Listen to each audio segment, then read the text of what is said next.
നമസ്കാരം. Tirurangadi today news അപ്ഡേറ്റ്സിലേക്ക് സ്വാഗതം. പതിറ്റാണ്ടുകളായി ചെമ്മാട് പട്ടണത്തിൽ സ്വർണ്ണ വ്യാപാര രംഗത്ത് വിശ്വാസം കാത്തുസൂക്ഷിച്ച് പുതിയ കാലത്തിന്റെ പരിഷ്കാര പ്രൗഢിയോടെ സ്വർണ്ണ തിളക്കത്തിൽ Amiya golden diamonds, bypass road, Chemmad. Driving test പരിഷ്കരണത്തിൽ പ്രതിഷേധിച്ച് all Kerala motors driving school സംയുക്ത സമരസമിതി തിരൂരങ്ങാടി മേഖലാ കമ്മിറ്റിയുടെ നേതൃത്വത്തിൽ മിനി സിവിൽ സ്റ്റേഷൻ പരിസരത്ത് അനിശ്ചിതകാല ഡ്രൈവിംഗ് ടെസ്റ്റ് ബഹിഷ്കരണ സമരം സംഘടിപ്പിച്ചു. സർക്കാർ പുറത്തിറക്കിയ ഡ്രൈവിംഗ് ടെസ്റ്റ് പരിഷ്കരണത്തിലെ സർക്കുലർ പിൻവലിക്കുക, ഡ്രൈവിംഗ് പരിശീലന കേന്ദ്രങ്ങൾ കുത്തകവൽക്കരിക്കുവാനുള്ള സർക്കാർ നീക്കം ഉപേക്ഷിക്കുക, ഡ്രൈവിംഗ് സ്ലോട്ട് വർദ്ധിപ്പിക്കുക, ഡ്രൈവിംഗ് ടെസ്റ്റ് ഡേറ്റ് കൂട്ടിത്തരിക തുടങ്ങിയ ആവശ്യങ്ങൾ ഉന്നയിച്ചാണ് സമരം സംഘടിപ്പിച്ചത്. ചടങ്ങ് all Kerala motors driving school ജില്ലാ പ്രസിഡന്റ് മൂസ പരുന്നക്കാട് ഉദ്ഘാടനം ചെയ്തു. ഗണേഷ് കുമാർ മന്ത്രിയായ ശേഷം എടുത്ത തീരുമാനങ്ങൾ എല്ലാം പരാജയമായിരുന്നുവെന്ന് അദ്ദേഹം പറഞ്ഞു. ഈ കെട്ടിക്കിടക്കുന്ന രജിസ്ട്രേഷനും അതേപോലെ തന്നെ ഡ്രൈവിംഗ് ലൈസൻസുകളും ജനങ്ങൾക്ക് എത്തിക്കുന്നതിന് വേണ്ടി അദ്ദേഹത്തിന് ശ്രമം നടത്തുമെന്നാണ് നമ്മളൊക്കെ കരുതിയത്. പക്ഷേ അദ്ദേഹവും ഇവിടെ പരാജയപ്പെട്ടിരിക്കുകയാണ്. അദ്ദേഹം അധികാരത്തിൽ വന്നതിന് ശേഷം, അദ്ദേഹം ആ സ്ഥാനം ഏറ്റെടുത്തതിന് ശേഷം കൊണ്ടുവന്ന എല്ലാ പരിഷ്കാരങ്ങളും ഈ കേരളത്തിന്റെ മണ്ണിൽ പരാജയപ്പെട്ടിരിക്കുകയാണ്. അദ്ദേഹം ആദ്യമായിട്ട് പറഞ്ഞത്, അധികാരത്തിൽ വന്നതിന് ശേഷം ഡ്രൈവിംഗ് പരിശീലനങ്ങൾ, ഡ്രൈവിംഗ് ടെസ്റ്റുകൾ ആധുനിക സജ്ജീകരണത്തോടു കൂടി വിദേശ രാജ്യങ്ങളിൽ ഇന്ന് ഏത് രൂപത്തിലാണോ ഡ്രൈവിംഗ് ടെസ്റ്റുകൾ നടക്കുന്നത്, ആ സംവിധാനത്തിലേക്ക് കേരളത്തിലെ ഡ്രൈവിംഗ് സ്കൂളുകാരും അതേപോലെ തന്നെ ഡ്രൈവിംഗ് ലൈസൻസ് സമ്പ്രദായങ്ങളും ടെസ്റ്റിംഗ് സമ്പ്രദായങ്ങളും മാറ്റം വരുത്തുമെന്നാണ് പറഞ്ഞത്. ആ മാറ്റം വരുത്തിക്കുന്ന എല്ലാ മേഖലകളിലും അദ്ദേഹം പരാജയപ്പെട്ടിരിക്കുന്നു. അദ്ദേഹം കൈവച്ചതെല്ലാം ഇന്ന് പൊള്ളിക്കിടക്കുകയാണ്. അതൊന്നും പൂർണ്ണമാക്കാൻ അദ്ദേഹം കഴിഞ്ഞില്ല. ഈ ഗവൺമെന്റ് മന്ത്രി അധികാരത്തിൽ വന്നതിന് ശേഷം ആദ്യമായി നടപ്പിൽ വരുത്തിയത് 50 ടെസ്റ്റ് മൊത്തത്തിൽ ഓരോ RT ഓഫീസുകളിൽ നടപ്പിൽ വരുത്തുക എന്നുള്ള യാതൊരു മാനദണ്ഡങ്ങളുമില്ലാതെ.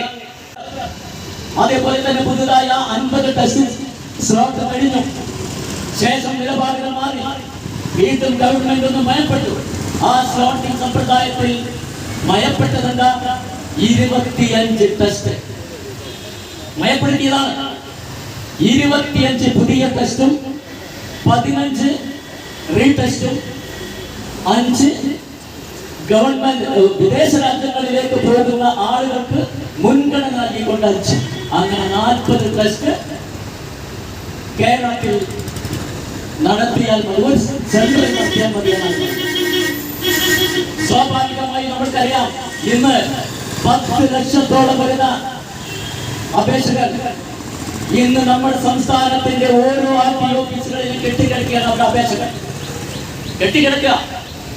18 വയസ്സ് പൂർത്തിയായ ഒരു വ്യക്തി ഡ്രൈവിംഗ് ലൈസൻസിന് അപേക്ഷിക്കുമ്പോൾ ലേണേഴ്സ് ലൈസൻസിന് അപേക്ഷ കൊടുത്ത് ഓൺലൈൻ ഫീസ് അടച്ചു കഴിഞ്ഞാൽ 2 മാസമാണ് ലേണേഴ്സ് ലൈസൻസിന് ഡേറ്റ് കിട്ടുന്നത്. 2 മാസം.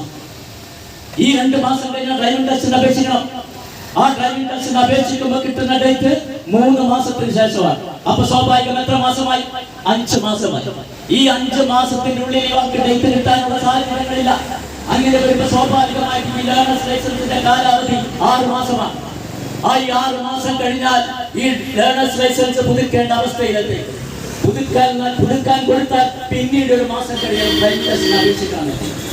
ഇങ്ങനെ ഈ രാജ്യത്തെ ജനങ്ങളെ ബുദ്ധിമുട്ടിക്കുന്ന ഒരു ഗവൺമെന്റ്, ഇങ്ങനെ സാധാരണക്കാരന്റെ പ്രശ്നങ്ങൾക്ക് പരിഹാരം കാണാൻ കഴിയാത്ത ഒരു ഗവൺമെന്റാണ് ഇന്ന് നമ്മുടെ കേരളത്തിൽ അധികാരത്തിൽ ഇരിക്കുന്നത് എന്ന് പറയുമ്പോൾ പരിഷ്കാരത്തിന്റെ ഗവൺമെന്റ്. AKMDS തിരൂരങ്ങാടി മേഖലാ പ്രസിഡന്റ് മജീദ് ഫീനിക്സ് ചടങ്ങിന് അധ്യക്ഷത വഹിച്ചു. മുജീബ് TP, കുഞ്ഞിട്ടി ബംഗാളത്ത് എന്നിവർ ആശംസകൾ അർപ്പിച്ച് സംസാരിച്ചു. ആഷിഖ് വേങ്ങര സ്വാഗതവും റനീഷ് നന്ദിയും പറഞ്ഞു. പരിപാടിക്ക് അഷ്റഫ് അലി KP, റനീഷ്, ഫൈസൽ, ബഷീർ KPP എന്നിവർ നേതൃത്വം നൽകി. News bureau, Tirurangadi.